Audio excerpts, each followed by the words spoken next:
हरे कृष्णा। तो बड़ा महत्वपूर्ण श्लोक है, पहले स्कंद के दूसरे अध्याय का 21वां। इससे पहले जो चर्चा चल रही थी उसको हम लोगों ने पिछले एकादशी पे दोहराया था। इससे पहला श्लोक याद है किसी को? चर्चा याद है कुछ? क्या चर्चा हुआ था? 20वां श्लोक था, इस प्रकार शुद्ध सत्व में स्थित होकर जिस मनुष्य का मन भगवान की भक्ति के संसर्ग से प्रसन्न हो चुका होता है, उसे समस्त भौतिक संगति से मुक्त होने पर भगवान का सही वैज्ञानिक ज्ञान या विज्ञान तत्व प्राप्त होता है। शुद्ध सत्व में जब स्थित होता है व्यक्ति, तो उसका मन भगवान की भक्ति से कैसा होता है? प्रसन्न होता है। और समस्त भौतिक संगति से मुक्त होने पर भगवान का सही ज्ञान, जो वास्तविक ज्ञान है, वो क्या होता है? प्रकट होता है। और भगवान की कृपा से इस प्रकार हृदय की गांठ भिद जाती है और सारे संशय छिन्न भिन्न हो जाते हैं। जब मनुष्य आत्मा को स्वामी रूप में देखता है तो सकाम कर्मों की श्रृंखला समाप्त हो जाती है। हृदय की गांठ जो है, ये कौन सी गांठ है? किसके विषय में प्रभुपाद जी बता रहे हैं? ये हृदय की जो गांठ है वो भिद जाती है। अहंकार। अहंकार क्या है? अहंकार का मतलब क्या होता है? निरंजन प्रभु ठीक बता रहे हैं, मैं और मेरा का भाव, ये क्या है? अहंकार है। मैं क्या मानते हैं हम?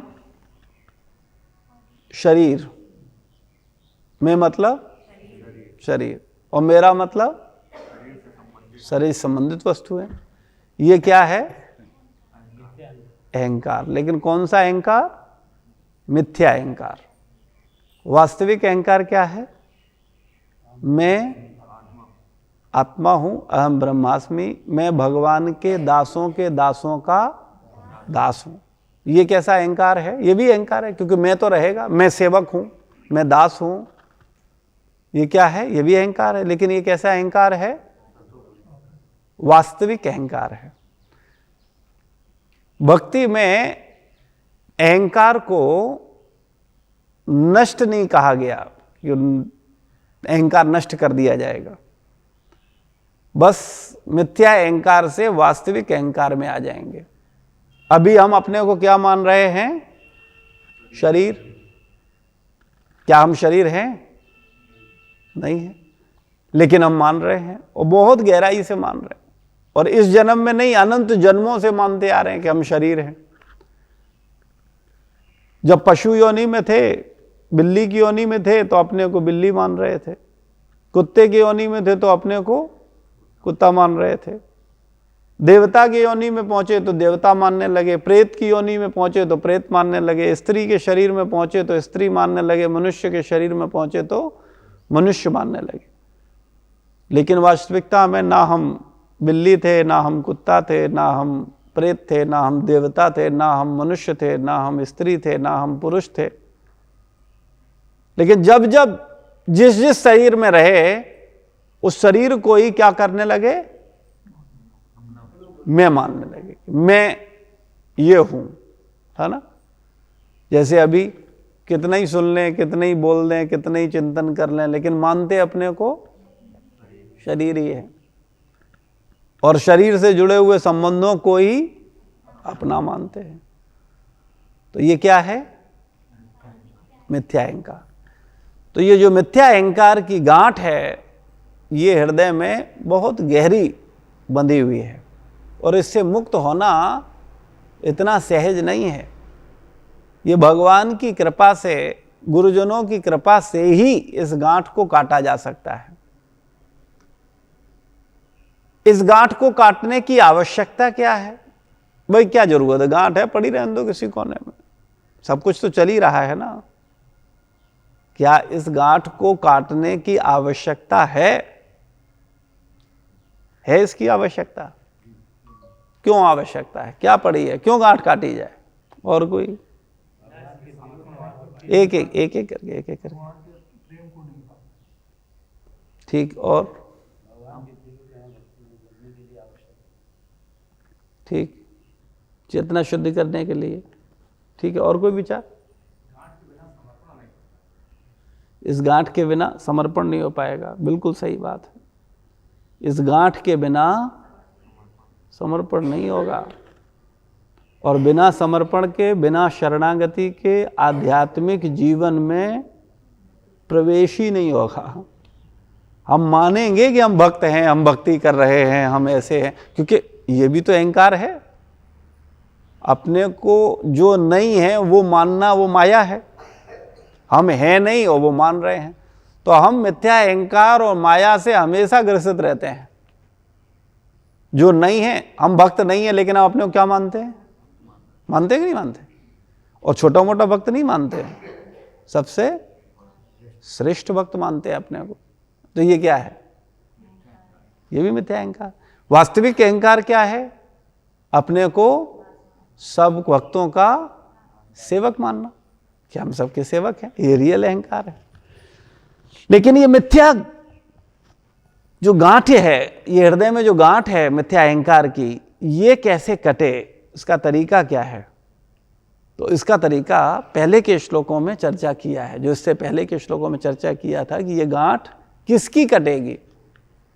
आपने पहले श्लोक सुने हैं, इससे पहले जो क्रम से हम चर्चा करते आ रहे हैं, तो इसमें कोई बताएगा क्या समझा है, कैसे ये गांठ कट सकती है, कैसे इस अज्ञानता से हम बाहर निकल सकते हैं?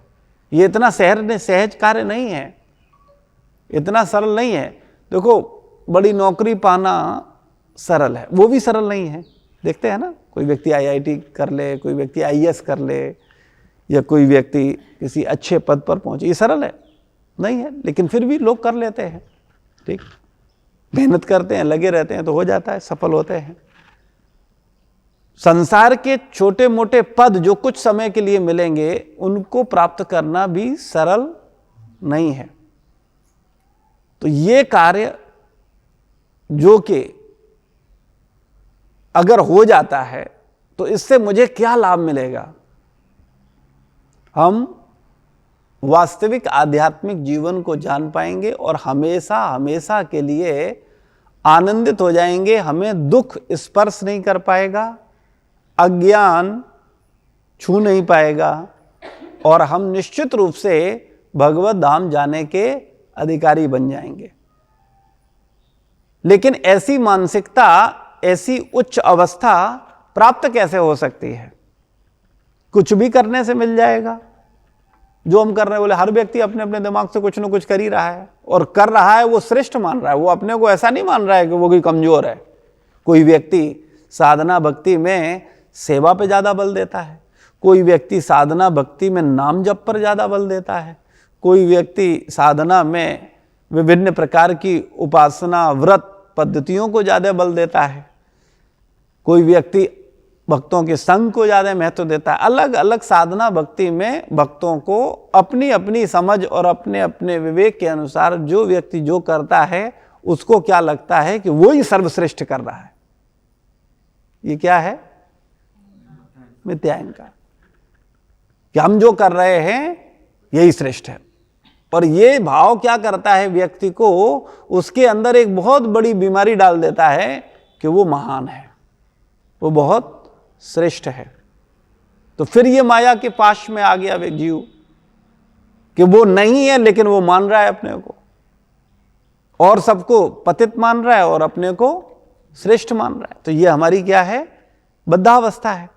तो ये जो मिथ्या अहंकार से कैसे निकला जा सकता है, क्या तरीका है? हम लोगों ने पिछले चर्चा किया, उसमें कुछ समझ में आ रहा है? क्या तरीका हो सकता है? कैसे कोई हृदय की गांठ को काट करके हृदय की गंठी कट सकती है, भगवान की कृपा प्राप्त हो सकती है?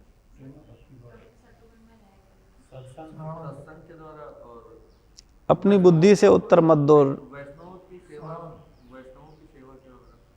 इससे पहले जो चर्चा हुआ था ना, भागवत के श्लोकों पे चर्चा कर रहे थे,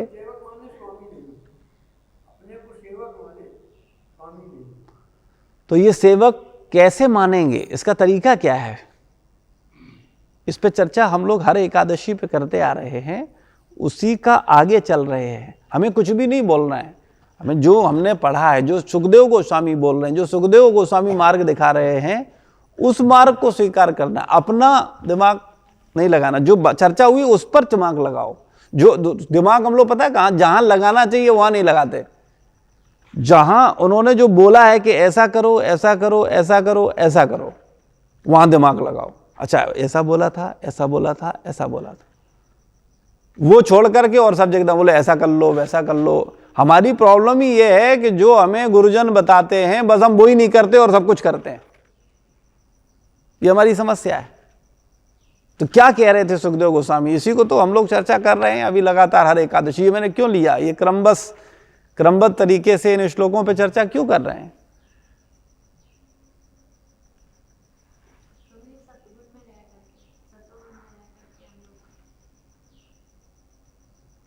सतोगुण में रह रहे थे। और इससे पहले का कुछ है दिमाग में? पिछली बार हम लोगों ने चर्चा किया था।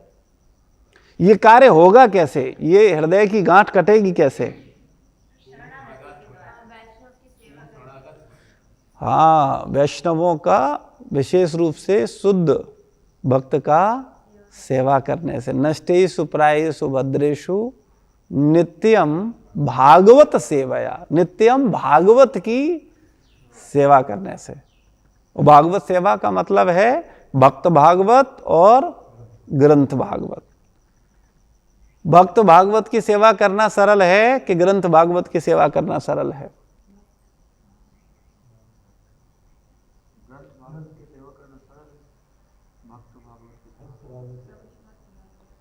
किसकी सरल है? अच्छा, कितने लोग बोलते हैं ग्रंथ भागवत की सरल है और कितने लोग बोलते हैं भक्त भागवत की सरल है? भक्त भागवत की सरल नहीं है, ग्रंथ भागवत की सरल। किताब उठाओ, किताब पढ़ लो, कुछ भी समझ लो, जो समझ में आए वो समझ लो। सरल तो ग्रंथ भागवत की भी नहीं है। पढ़ने से क्या होता है? खूब पढ़ो, पढ़ने से थोड़ी समझ में आएगा। जब तक कि भक्त भागवत का कृपा ना हो, ग्रंथ भागवत समझ में ही नहीं आ सकता। ग्रंथ भागवत में प्रवेश ही नहीं हो सकता बिना भागवत की कृपा के बिना। भक्त भागवत की सेवा करने के लिए अपने को दासत्व में पहुंचाना होगा, लेकिन अनंत जन्मों में स्वामित्व में रहने वाला जीव इतनी जल्दी दासत्व में कैसे पहुंच जाएगा? जो अनंत जन्मों से स्वामी बनने की कोशिश करता आ रहा है वो दास कैसे बनेगा? लेकिन काम भक्त भागवत का सेवा करने से ही होगा। इसी को फिर दोबारा रिपीट करते हैं, नहीं तो बात ही समझ में नहीं आएगा तो करेंगे क्या? फिर सुन लो, 2-3 श्लोक हैं, इनको चर्चा कर देते हैं, तो फिर केवल अर्थ पढ़ देते हैं तो आपको स्पष्ट हो जाएगा।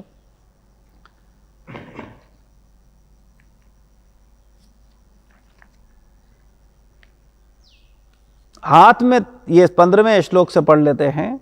हाथ में तलवार लिए हुए बुद्धिमान मनुष्य भगवान का स्मरण करते हुए कर्म की बंधी हुई ग्रंथि को काट देते हैं।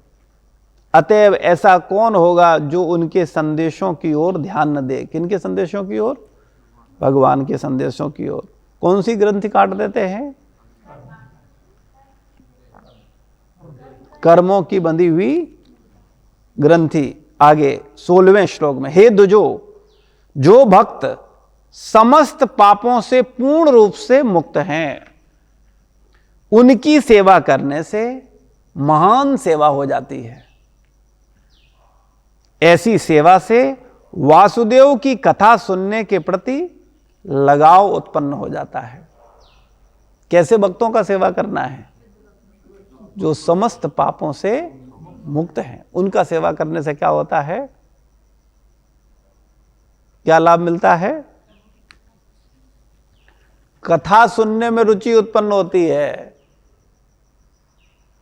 जिन भक्तों की कथा में रुचि नहीं है, इसका मतलब है वो भक्तों की सेवा नहीं कर रहे हैं, उनके कोई भाव नहीं है। वो कथा सुनना इतना सरल नहीं है। कथा में बैठ करके भी कोई कथा नहीं सुन पाता। कथा में बैठकर कथा में प्रवेश नहीं होता है अगर भक्त भागवत का सेवा नहीं होता है। ऐसे भक्त का जो कोई पाप न करता हो, जो भक्त समस्त पापों से पूर्ण रूप से मुक्त है। तो ऐसा भक्त कौन है जो समस्त प्रकार के पापों से मुक्त है? तो ऐसा भक्त कोई है जो समस्त प्रकार के पापों से मुक्त है? अरे ज्यादा दूर क्यों जा रहे हो? उसके हमारे अलावा और कौन है ऐसा? एक हम ही तो हैं जो समस्त पापों से मुक्त, बकाया तो सब पापी हमारी नजर में। कोई ऐसा है जो पाप ना करता हो? जिसके साथ रहोगे उसी को देख लोगे, बोले देखो ये बस तुम जब तक दूर रहो तब तक तुम्हारी नजर में वो बड़ा कृपालु, बड़ा दयालु, बड़ा महान है। कब तक? जब तक तुम उससे दूर हो।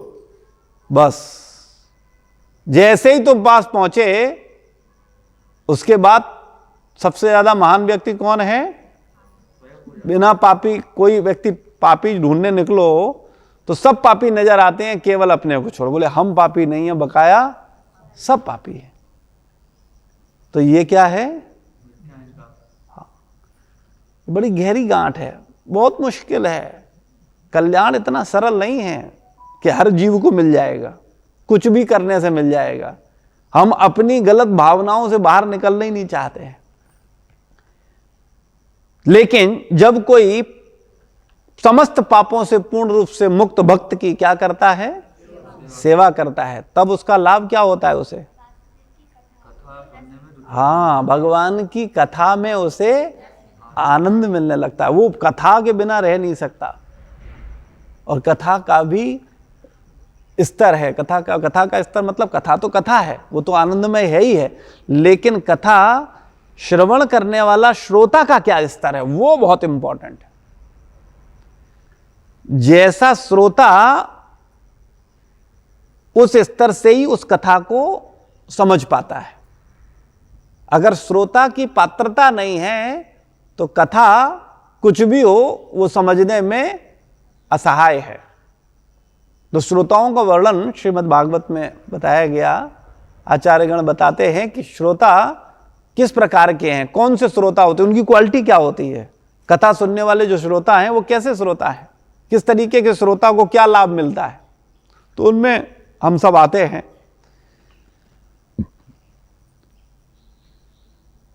तो वासुदेव की कथा सुनने के प्रति क्या होता है? लगाव उत्पन्न होता है। जो व्यक्ति को कथा में रुचि उत्पन्न हो, और कथा भी कैसी कथा, फिर वही विचार आएगा, वो आगे चलो, हर चीज बड़ी डीप है। अगर एक एक बात को खोला जाए, उसमें प्रवेश किया जाए तो हमें समझ आएगा सच बात है। ऐसी कथा सुन के तो हम कई बार कथा सुन रहे हैं, लेकिन उस कथा का हृदय में प्रभाव क्यों नहीं हो रहा है? कथा का प्रभाव क्या है?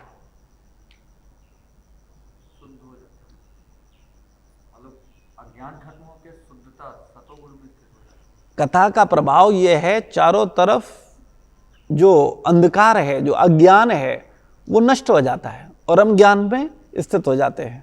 और सबसे बड़ा अंधकार क्या है? हाँ, जो नहीं है उसको मानना और अहंकार में रहना, मिथ्या अहंकार में और माया में। जो नहीं है उसे मानना और अपने को श्रेष्ठ मानना, ये दो बीमारियां। ये सही प्रकार से कथा सुनने वाले की ही दूर होगी। हमने देखा है कई बार लोगों के जीवन में, लोग बड़ी कथाएं सुनते हैं, बहुत कथाएं सुनते हैं, लेकिन कथा सुनने के बावजूद परिणाम क्या होता है? अपने को श्रेष्ठ मानते हैं। तो कथा का परिणाम आया जीवन में? नहीं आया, क्योंकि तुम तो श्रेष्ठ अपने को मान, तुम तो अपने को ही अच्छा मान रहे हो, तुम अपने को ही महान मान रहे हो, तो फिर कथा का प्रभाव कहां आया? तो कथा किस स्तर से सुना जाए वो एक अलग प्रसंग है, लेकिन इतना समझें कि बिना भगवत कथा में रुचि के आध्यात्मिक जीवन में कोई अपने को प्रगति ना समझे। तो सबसे पहली शर्त यह है कि मेरी कथा को सुनने में क्या हो? रुचि उत्पन्न हो जाए। कि बिना कथा, अरे सत्संग हो रहा है, छूटे नहीं मेरा, आज एकादशी सत्संग है, नहीं मुझे अटेंड करना, आज संडे सत्संग है, मुझे अटेंड करना, ये दिमाग में ना आ रही, ये तो हम सुन चुके हैं, है ना? अच्छा एक बात बताओ, भागवत कथा बदलेगी, गीता भगवान की वाणी बदलेगी, वही है। लेकिन जो भक्त है उसको क्या होता है? उसी की चर्चा करने में नित्य नया आनंद मिलता है। और जो मूर्ख है उसको क्या लगता है? अरे ये तो सेम है, मुझे तो हो चुका है, आगे चलो, कोई लीला बताओ, कोई और चर्चा में चलो, कोई और अंतरंग चीजों में चलो, गोलोक धाम में चलो। कहां आत्मा परमात्मा में फंसे हो प्रभु जी, कुछ ऊपर चलो। क्यों? क्योंकि उसको रस नहीं आ रहा, लेकिन वास्तविकता में भगवान की कथा कैसी है? आनंदमयी है, नित्य नया रस, वो बदलेगी नहीं, वो कुछ नया नहीं होगा। 700 श्लोक हैं गीता के, 700 ही रहेंगे, न एक बढ़ेगा न एक घटेगा। भागवत में 18,000 श्लोक हैं जो भगवान ने बताया, व्यासदेव ने उसको एक्सप्लेन किया, व्यासदेव ने उसको बताया, वो ही रहेगा, वो बदलेगा नहीं। लेकिन हमको क्या लगता है, बोले गीता, बोले पढ़ ली, हो गई, भागवत, बोले वो भी हो गई, अब बोले अब चैतन्य चरितामृत, बोले वो भी हो गई, बोले अब सारे पुराण पढ़ रहे हैं आजकल हम प्रभु जी, बोले स्कंद पुराण चल रहा है, पद्म पुराण हो चुका है, फिर बोले अब ये तो हो गया, बोले ये वाला कोर्स हो गया, फिर बोले ये कोर्स करेंगे, अब फिर बोले वो वाला कोर्स कर लिया। और जो दूसरा मूर्ख है वो कह रहा अरे वाह कितना उन्नत है, कितने कोर्स कर लिए इसने, कितना श्रेष्ठ है, कितनी किताबें पढ़े, प्रभु उन प्रभु जी से मिलो जाकर के, कितने विद्वान है। सार समझो, हृदय की गांठ कट जाती है, अज्ञानता से हम बाहर निकल जाएंगे। कब? जब इतनी सी बात समझ में आ जाएगी कि हम शरीर नहीं आत्मा है। बस जिस दिन इतनी बात समझ में आएगी, जिस दिन हमें समझ में आ जाएगा कि हम आत्मा हैं, उस दिन हमें शरीर और शरीर के संबंध अपने नहीं लगेंगे। अभी हमें क्या लगता है? शरीर ही मैं लगता है और शरीर के संबंध ही मेरे लगते हैं। तो अभी कथा का प्रभाव जीवन में नहीं है। क्यों नहीं है? क्योंकि शुद्ध भक्तों का सेवा नहीं किया है, शुद्ध भक्तों के प्रति शरणागति नहीं है। प्रत्येक हृदय में परमात्मा स्वरूप स्थित तथा सत्यनिष्ठ भक्तों के हितकारी भगवान श्री कृष्ण उस भक्त के हृदय से भौतिक भोग की इच्छा को हटाते हैं जिसने उनकी कथाओं को सुनने में रुचि उत्पन्न कर ली है, क्योंकि ये कथाएं ठीक से सुनने तथा कहने पर अत्यंत पुण्यप्रद हैं। अब कथा का परिणाम क्या होता है? जब कोई ठीक तरीके से कथा सुनता है तो उसके जीवन में क्या परिवर्तन आता है? क्या परिणाम आता है? फिर अपना दिमाग क्यों लगाते हो? जो पढ़ रहे हैं बस उसको सुन लो, फिर सुनो। प्रत्येक हृदय में परमात्मा स्वरूप स्थित तथा सत्यनिष्ठ भक्तों के हितकारी भगवान श्री कृष्ण उस भक्त के हृदय से भौतिक भोग की इच्छा को हटाते हैं जिसने उनकी कथाओं को सुनने में रुचि उत्पन्न कर ली है, क्योंकि ये कथाएं ठीक से सुनने तथा कहने पर अत्यंत पुण्यप्रद हैं। हाँ, क्या होता है? भौतिक भोगों को भोगने की इच्छा। हम लोग मूर्खानंद कुछ अभी बोल, कुछ सुखदेव गोस्वामी कुछ बोले, वो नहीं, सुखदेव गोस्वामी तो ऐसे ही है, हम बता रहे हैं ना आपको, ये है, ऐसा है, हमसे सुनो तुम। भैया जितना कह रहे हैं उस पर मनन कर लो, उस पर चिंतन कर लो, काम बन जाएगा। कथा का परिणाम क्या होता है? भौतिक भोगों को भोगने की इच्छा खत्म हो जाती है। और अगर इच्छा नहीं खत्म हो रही तो अभी कथा का प्रभाव हमारे जीवन में नहीं हो रहा है। फिर आगे चलते, आगे क्या बोलते हैं? नष्टेषु प्रायेषु भद्रेषु, भागवत की कक्षाओं में नियमित उपस्थित रहने तथा शुद्ध भक्त का सेवा करने से हृदय के सारे दुख लगभग पूर्ण रूप से नष्ट हो जाते हैं। संसार के सारे दुख नष्ट हो जाते हैं। हम लोग संसार के दुखों से निपटने के लिए क्या क्या नहीं कर रहे हैं जीव। कोई नीली अंगूठी, कोई पीली अंगूठी, कोई हरी अंगूठी, है ना, रंग बिरंगी अंगूठियां पहन रहे हैं। किसी ने तो कोई रंग छोड़ा ही नहीं है, अलग अलग प्रकार के बहुत सारे काम कर रहे हैं। उनसे पूछो कर क्यों रहे हो, तो लक्ष्य क्या है? एक ही लक्ष्य है, दुखों से निवृत्ति और सुख की, बस। तो ये दुखों से निवृत्ति कैसे होगी? भागवत बता रही, सुखदेव गोस्वामी बता रहे हैं कि ये दुखों से जो निवृत्त होना चाहता है वो कैसे हो सकता है? हाँ, सुखदेव गोस्वामी क्या कह रहे हैं? भागवत की कक्षाओं में उपस्थित रहने तथा शुद्ध भक्त की सेवा करने से हृदय के सारे दुख, एक नहीं सारे दुख, लगभग पूर्णतया विनष्ट हो जाते हैं। लेकिन यह बात समझ में नहीं आएगी। अंगूठी पहनना सरल है कि सेवा करना सरल है?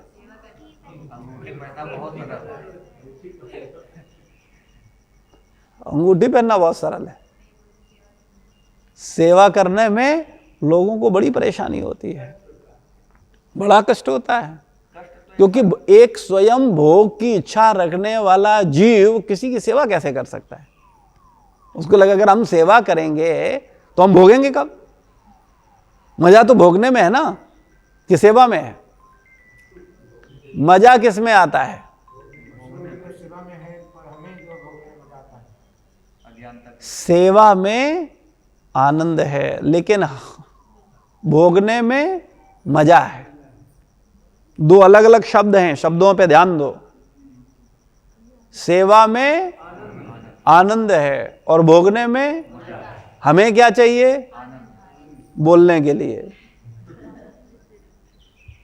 बोलने के लिए आनंद चाहिए, लेकिन लगे रहते हैं सुबह से शाम तक मजे में। और मजा, बोले मजा, अभी और मजा लेंगे, मन रमाए हुए हैं मजों में, बोले अभी इतना मजा, बोले और मजा, मैं और मेहनत कर रहा हूं, फिर और मजा लूंगा, फिर और मजा लूंगा। आनंद किसे चाहिए?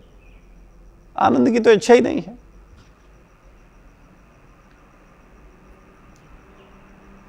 तो भागवत की कक्षाओं में नियमित उपस्थित रहने तथा शुद्ध भक्ति की सेवा करने से हृदय के सारे दुख लगभग पूर्णतया विनष्ट हो जाते हैं और उन पुण्य श्लोक भगवान में अटल प्रेमा भक्ति स्थापित होती है। कैसी भक्ति? अटल, फिर टलेंगे नहीं, नियमित गंभीरता पूर्वक भगवान के चिंतन में चित्त लग जाएगा। लेकिन कब? जब हृदय के सारे दुख नष्ट होंगे। हृदय के सारे दुख नष्ट कब होंगे? हाँ, जब हम शुद्ध भक्त का सेवा करेंगे, भागवत की कक्षाओं यानी सत्संग में नियमित भाग लेंगे, उपस्थित रहेंगे, तब हृदय के सारे दुख क्या होंगे? विनष्ट हो जाएंगे। और उन पुण्य श्लोक भगवान में अटल प्रेमा भक्ति स्थापित हो जाती है, जिनकी प्रशंसा दिव्य गीतों से की जाती है। आगे बोलते हैं, ज्यों ही अटल प्रेमा भक्ति स्थापित होती है, भगवान से संबंध स्थापित होता है, प्रकृति के रजोगुण तमोगुण के प्रभाव जैसे काम, इच्छा, लोभ हृदय से लुप्त हो जाती हैं। हृदय से क्या होता है? काम, क्रोध, लोभ, ये क्या होता है? लुप्त होता है। कब होता है लुप्त? हाँ, जब भगवान से अटल प्रेमा भक्ति स्थापित होती है तो क्या होता है? ये काम, क्रोध, लोभ, मोह किसका कारण है? हाँ, रजोगुण और तमोगुण। रजोगुण और तमोगुण का जो प्रभाव है हमारी बुद्धि पर, वो क्या होता है? उससे हम मुक्त हो जाते हैं। तब भक्त सत्व गुण में स्थित होकर परम सुखी हो जाता है। किसमें स्थित होकर के? हाँ, शुद्ध सत्व गुण में स्थित होकर के परम सुखी हो जाता है। और इस प्रकार शुद्ध सत्व में स्थित होकर जिस मनुष्य का मन भगवान की भक्ति के संसर्ग से प्रसन्न हो चुका होता है, उसे समस्त भौतिक संगति से मुक्त होने पर भगवान का सही वैज्ञानिक ज्ञान प्राप्त होता है। यानी वो शुद्ध सत्व में स्थित होता है, और शुद्ध सत्व में स्थित होकर के क्या होता है? मन निरंतर भगवान की भक्ति में लगा रहता है। और भौतिक संगति, फिर तथाकथित जो मित्र हैं, तथाकथित रिश्तेदार हैं, तथाकथित परिवारी जन हैं, इनसे क्या होता है? मन विरक्त हो जाता है कि कहीं नहीं, कोई कुछ नहीं है, सब भोगने में लगे हैं, सब अपने फायदे के लिए हमारे आगे पीछे हैं, किसी को किसी से कोई मतलब नहीं है। चीजें स्पष्ट होने लगती हैं और व्यक्ति सही वैज्ञानिक ज्ञान प्राप्त कर लेता है, आध्यात्मिक चेतना को प्राप्त कर लेता है। और उस आध्यात्मिक चेतना को प्राप्त करने पर फिर क्या होता है? वो आज का श्लोक है। इस प्रकार हृदय की गांठ कट जाती है, भिद जाती है और सारे संशय छिन्न भिन्न हो जाते हैं। जब मनुष्य आत्मा को स्वामी के रूप में देखता है तो सकाम कर्मों की श्रृंखला नष्ट हो जाती है, खत्म हो जाती है। हम सब सकाम कर्मों में लगे हैं। सकाम कर्म का मतलब क्या होता है? नहीं, क्या होते हैं सकाम कर्म?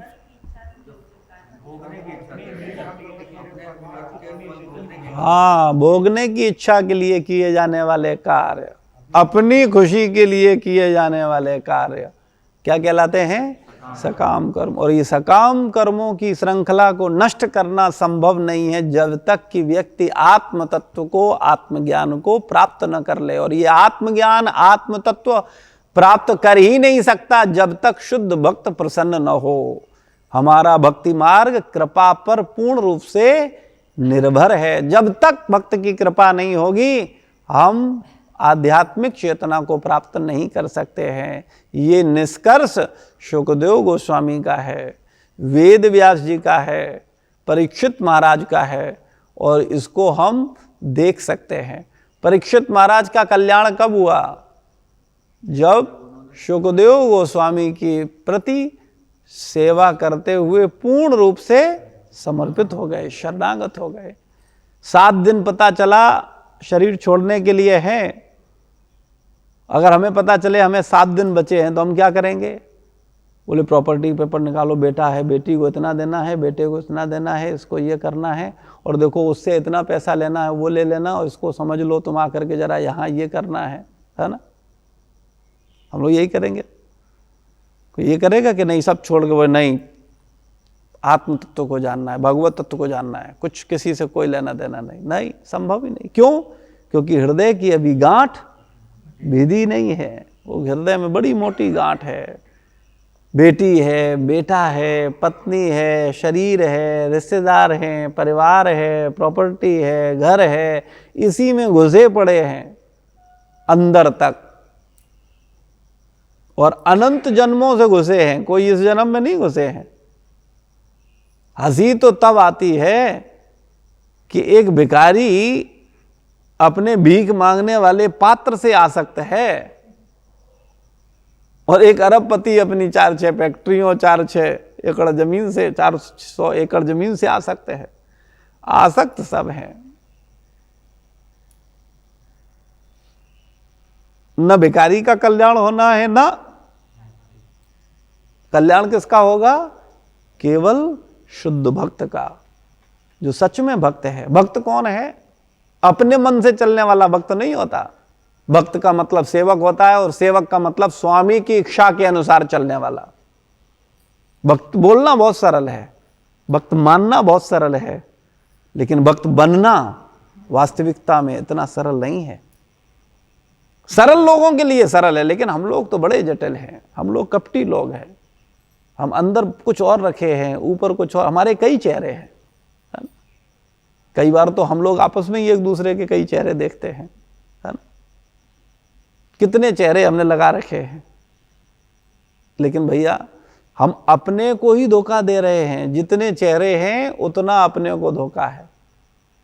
हमारा एक ही चेहरा है, और वो क्या है? भगवान के दासों के दास हैं हम। ये हमारी मूल स्थिति है। जीवे स्वरूप होए नितेर कृष्ण दास। हम कृष्ण के दास हैं। और आचार्य बताते हैं हम कृष्ण के दास कहना भी बहुत बड़ा अहंकार है। हम कहें कि हम प्रधानमंत्री के नौकर हैं, बोले हम चपरासी के नौकर थोड़े ही हैं। प्रधानमंत्री नौकर बोलने में अच्छा लगता है कि चपरासी के नौकर बोलने में? बोले नौकर हैं, ठीक है। बोले किसके नौकर हैं? बोले प्रधानमंत्री के नौकर हैं।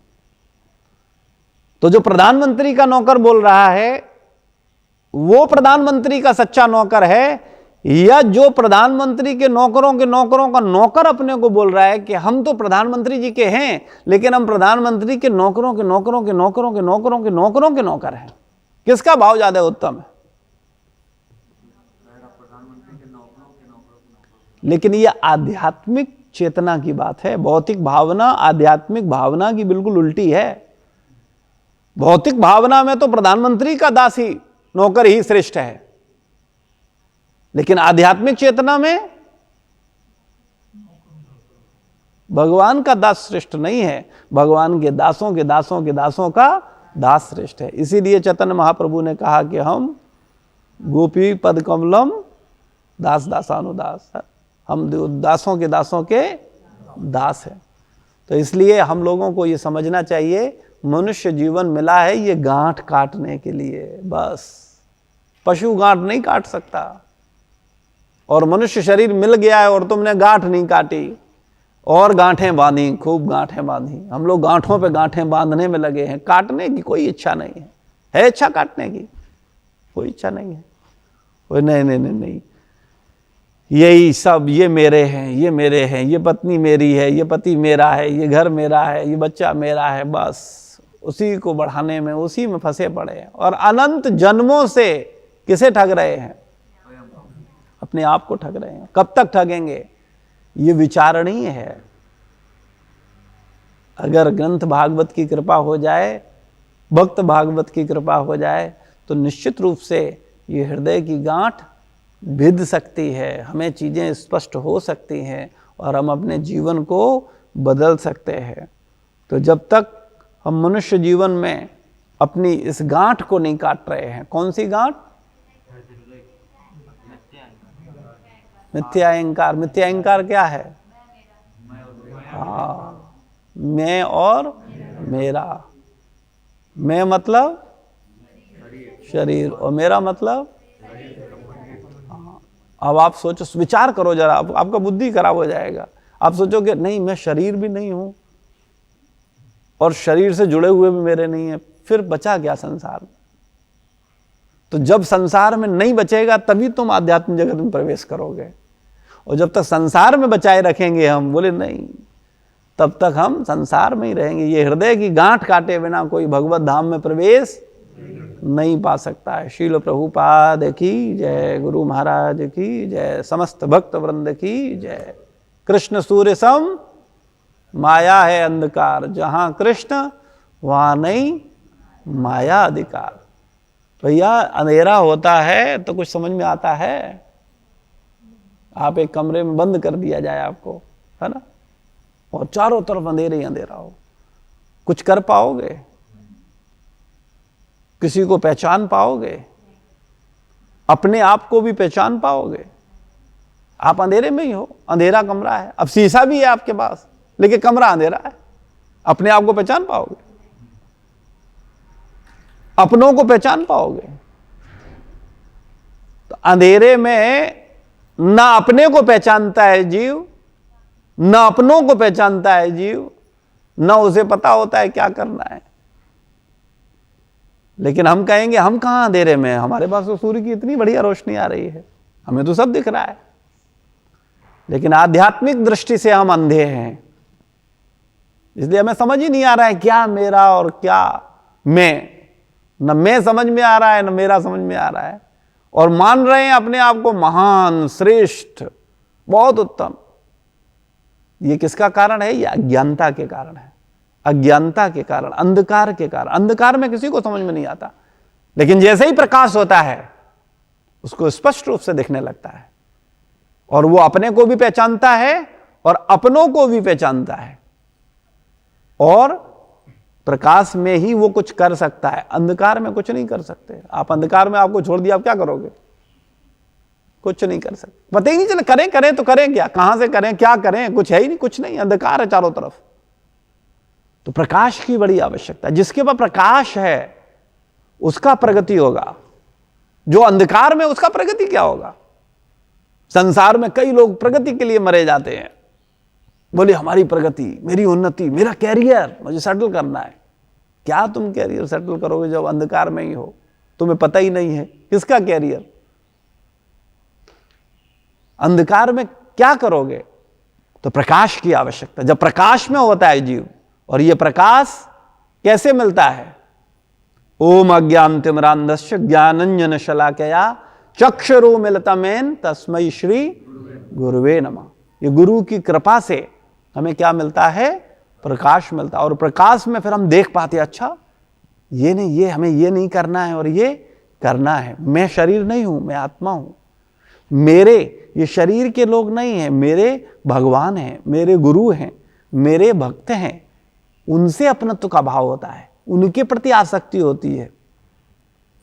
तो अज्ञानता हटे बिना, अंधकार हटे बिना किसी को प्रकाश नहीं मिलेगा, और प्रकाश मिले बिना व्यक्ति की प्रगति नहीं होगी। वो अपने को प्रगति मानता। हम लोग क्या मानते हैं? हर व्यक्ति की नजर में प्रगति है, लेकिन क्या प्रगति है? एक दूसरे से होड़ है, और तुमने ऐसा, तुम्हारे पास ये है, तुम्हारे पास ये है, तुम्हारे पास एक स्कूल, हमारे पास 10 स्कूल है, तुम्हारे पास एक प्लॉट है, हमारे पास 10 प्लॉट है, तुम्हारे पास इतना है, हमारे पास इतना है, तुम इतने ऊंचे पद पे, हम इतने ऊंचे पद पर हैं। और इसी को लोग क्या मानते हैं? प्रगति मानते हैं। लेकिन ये प्रगति क्या प्रगति है? क्या ये प्रगति है? अगर इतनी प्रगति होती तो जो जितना प्रगति होता वो उतना ज्यादा आनंद में होता, लेकिन परिणाम उल्टे हैं। तो बुद्धिमान व्यक्ति जो है वो विचार करता है कि हम अमृत के पुत्र हैं। हे अमृत के पुत्रों, भागवत में आनंद ही आनंद है, हम आनंद के अंश हैं। सदैव आनंद में रहने वाला जीव 2, 4, 6 बीघे के लिए परेशान है, थोड़े धन के लिए परेशान है। तो विचार करें, अज्ञानता को हटे बिना हम ज्ञान में स्थित नहीं हो सकते।